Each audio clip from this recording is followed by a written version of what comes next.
তার সামনে আছে এক ছোট্ট একটা আপু, খুব অসহায় এবং এতিম। তার মুখটা দেখলেই বোঝা যায়, তার মুখ থেকেই শুনবো তার জীবনের গল্প। আপু আসসালামু আলাইকুম, কেমন আছো? ওয়ালাইকুম আসসালাম। জি আলহামদুলিল্লাহ ভালো আছি। আপু তোমার নামটা কি? আমার নাম লাবণ্য। লাবণ্য, খুব সুন্দর নাম। তোমার বাড়ি কোথায়? জামালপুর। জামালপুর। তোমার পরিবারে কে কে আছে? পরিবারে মা আছে আর আমরা 3 ভাই বোন। 3 ভাই বোন। তোমরা কয় বোন কয় ভাই? 2 বোন 1 ভাই। 1 ভাই। তোমাদের পরিবারের মানে মানে আয়, অর্থাৎ তোমার পরিবারটা চলে কার উপর নির্ভর করে? আমার আম্মু এবং আমার উপরে।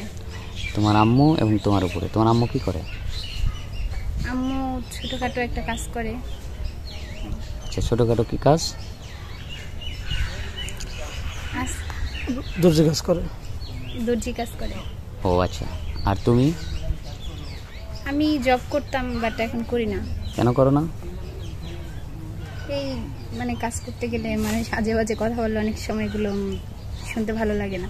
আচ্ছা, মানে অর্থাৎ খারাপ কোনো মন্তব্য করে? খারাপ কোনো মন্তব্য করে, মানে বাজে চোখে তাকায়, যার কারণে কাজ করতে ভালো লাগে না, এখন বসে আছো। জি। তো আমাদের ক্যামেরার সামনে আসার মূল কারণটা কি? কেন আসলেন?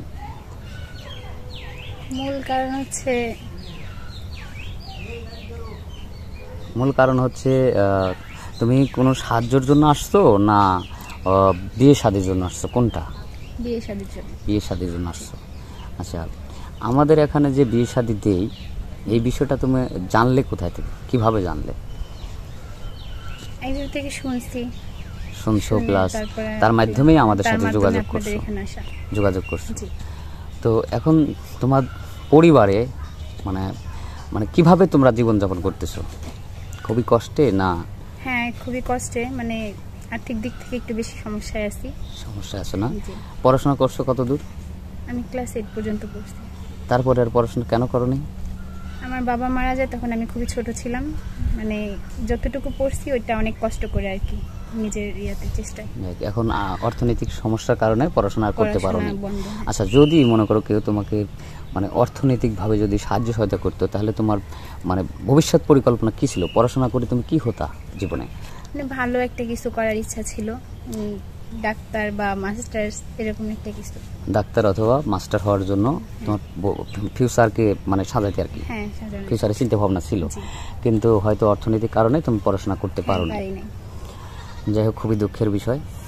তো আচ্ছা, এখন যদি কোনো ভাই দেশি অথবা প্রবাসী যারা আমাদের এই চ্যানেলটা যারা দেখে, মানে দর্শকবৃন্দ যারা আছেন, তাদের মধ্যে থেকে যদি কোনো ভাই তোমাকে পছন্দ করে বিয়ে করতে চায়, বিয়ে করে যদি তোমাকে পড়াশোনা করাতে চায়, হয়তো তার বয়স তোমার চেয়ে বেশি হতে পারে, যেমন হয়তো 30, 35 বা 40 এরকম হতে পারে।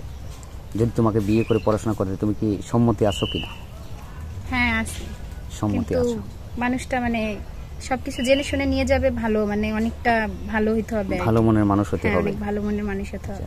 এমনও হতে পারে তার হয়তো একটা বিয়ে করেছে, বিয়ে করার পর সে জীবনে একটু অসুখী আছে বা বউ অসুস্থ আছে, হ্যাঁ, যার কারণে হয়তো তোমাকে দ্বিতীয় বউ হিসেবে গ্রহণ করতে চায়। সেক্ষেত্রে তুমি কি করবে?